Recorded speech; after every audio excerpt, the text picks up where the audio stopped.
Hello guys, এই দেখো ঝিঙ্গা আর আলু রান্না হচ্ছে।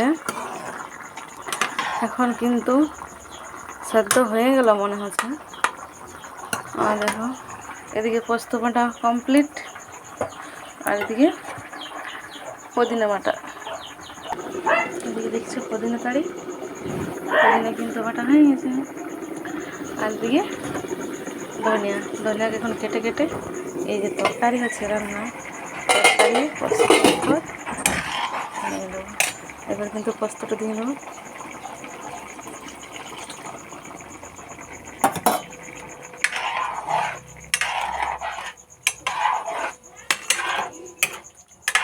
ঝিঙ্গা আলু পোস্ত এবার একটু সাদা দিয়ে নামিয়ে দেবো। আর পুদিনা বাটা,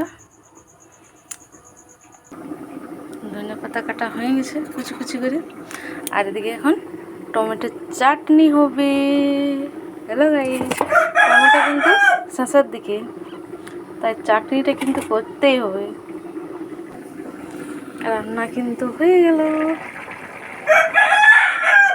আর দেখো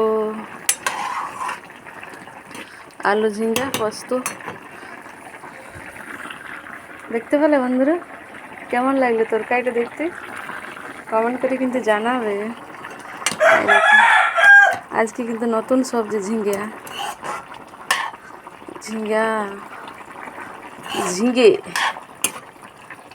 ঝিঙ্গে আলু পোস্ত।